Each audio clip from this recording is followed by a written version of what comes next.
Hello friends, என்னோட பேர் Hemamalini. Welcome to Malini's dhaba. இன்றைக்கி நம்ம சேனலில் சைவ பிரியர்களுக்கு ஏற்ற மாதிரி நல்ல டேஸ்டான கருணக்கிழங்கு வறுவல் எப்படி செய்யறதுன்னா பார்க்க போகிறோம். இது ரசம் சாதம், சாம்பார் சாதம், தயிர் சாதம், குறிப்பாக மோர் குழம்போடு ரொம்ப பிரமாதமாக இருக்கும். ட்ரை பண்ணி பாருங்கள். வீடியோவுக்கு போகிறதுக்கு முதல்ல இது வரைக்கும் நம்ம சேனலை சப்ஸ்கிரைப் பண்ணாமல் இருந்தால் மறக்காமல் சப்ஸ்கிரைப் பண்ணி வச்சுட்டு பக்கத்தில் இருக்க பெல் பட்டனையும் ப்ரெஸ் பண்ணி வச்சுக்கோங்க. அப்போ தான் நான் போடுற வீடியோஸ் உங்களுக்கு நோட்டிஃபிகேஷன் வரும்.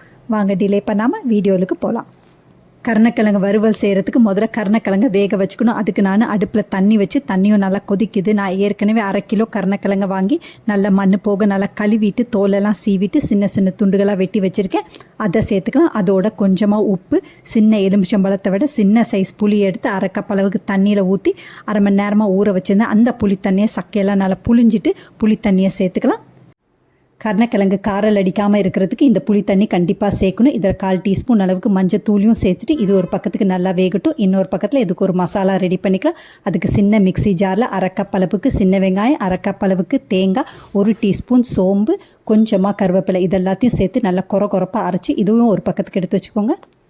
இப்போ பாருங்கள், கருணக்கிழங்கு 3/4 பதத்துக்கு மேலே நல்லா வெந்துருச்சு. இப்போ அடுப்பை ஆஃப் பண்ணிவிட்டு தண்ணியெல்லாம் வடிச்சிட்டு ஒரு பக்கத்துக்கு இதை எடுத்து வச்சுக்கலாம். இப்போ நம்ம கருணக்கிழங்கை தாளிக்க ஆரம்பிச்சிடலாம். அதே கடாய் அடுப்பில் வச்சுருக்கேன். இதில் 4லேருந்து 5 டேபிள் ஸ்பூன் அளவுக்கு எண்ணெய் சேர்த்துக்கோங்க. எண்ணெய் நல்லா சூடானோன்னு 1 டீஸ்பூன் கடுகு, 1 டீஸ்பூன் சோம்பு சேர்த்துக்கோங்க. இதெல்லாம் பொரிஞ்சோடனே கொஞ்சமாக கருவேப்பிலை, அதுவும் நல்லா பொரிஞ்சோடனே வடித்து வச்சுருக்க கருணக்கிழங்கை சேர்த்துக்கோங்க. கருணக்கிழங்கை சேர்த்துட்டு 2-3 பெரட்டிக்கோங்க. இதில் மசாலா பொருட்கள் சேர்த்துக்கலாம். 2 டீஸ்பூன் அளவுக்கு சாம்பார் தூள் சேர்த்துக்கோங்க. 1 டீஸ்பூன் காஷ்மீரி மிளகாய் தூள் சேர்த்துக்கோங்க. கலருக்காக தான் சேர்க்குறது. சேர்த்துட்டு நம்ம ஏற்கனவே கொரப்பாக அரைச்சி வச்சுருக்க தேங்காய், வெங்காயம் விழுதை சேர்த்துக்கலாம். தேங்காய், வெங்காயம் விழுதை சேர்த்த பிறகு 2 நிமிஷம் கைவிடாமல் நல்லா கலந்து விட்டுட்டு வறுவலுக்கு தேவையான அளவு உப்பு சேர்த்துக்கோங்க. நம்ம கிழங்க வேக வைக்கும் போது தான் உப்பு சேர்த்தோம். அதனால் வறுவலுக்கு தேவையான அளவு உப்பு 3/4லேருந்து 1 டீஸ்பூன் அளவுக்கு உப்பையும் சேர்த்துட்டு நல்லா கலந்து விட்டுக்கோங்க. இந்த மாதிரி நல்லா பெரட்டி விட்டுட்டு இது 5 நிமிஷம் லோ ஃப்ளேமில் அப்படியே வேகட்டும். 5 நிமிஷத்துக்கு பிறகு எப்படி இருக்குன்னு பார்த்துடலாம். இப்போ பாருங்கள், 5 நிமிஷம் ஆயிடுச்சு.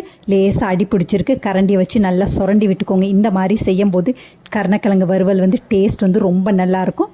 சைடெல்லாம் நல்லா சுரண்டி விட்டுக்கோங்க. இது அப்படியே 20 நிமிஷம் நல்லா வேகட்டும். லோ ஃப்ளேமில் வேகட்டும். 5 நிமிஷத்துக்கு ஒரு தடவை இந்த மாதிரி நல்லா பெரட்டி போட்டுக்கோங்க. இப்போ பாருங்கள், 20 நிமிஷத்துக்கு பிறகு கருணக்கிழங்கு வறுவல் நல்ல ரோஸ்ட் மாதிரி வந்திருக்கு. டேஸ்ட் ரொம்ப பிரமாதமாக இருக்கும். சைவ பிரியர்களுக்கு ஏற்ற மாதிரி ஒரு அருமையான கருணக்கிழங்கு வறுவல் ரெடி பண்ணிட்டோம். இது சைவ பிரியர்களுக்கு மட்டும் இல்லை, அசைவம் சாப்பிட்றவங்களுக்கு கூட சைவ நாட்களில் இந்த மாதிரி நீங்கள் செஞ்சு கொடுத்தீங்கன்னா ரொம்ப விரும்பி சாப்பிடுவாங்க. இந்த கருணக்கிழங்கு வறுவல் எல்லா சாப்பாட்டோடையும் ரொம்ப பிரமாதமாக இருக்கும். ரசம் சாதம், சாம்பார் சாதம், தயிர் சாதம், குறிப்பாக மோர் குழம்போடு ரொம்ப பிரமாதமாக இருக்கும். இன்றைக்கி நான் சாம சாதத்தோட வெள்ளரிக்காய் மோர் குழம்பு, கருணக்கிழங்கு வறுவல் வச்சு தான் சாப்பிட போகிறேன். இதே மாதிரி அளவுகளோட நீங்களும் இந்த கருணக்கிழங்கு வறுவலை செஞ்சு பார்த்துட்டு எப்படி இருக்குன்னு கமெண்ட் பண்ணுங்கள். பிடிச்சிருந்தா இந்த ரெசிபி உங்கள் ஃபேமிலி ஃப்ரெண்ட்ஸோட ஷேர் பண்ணுங்கள், லைக் பண்ணுங்கள், சேவ் பண்ணி வச்சுக்கோங்க.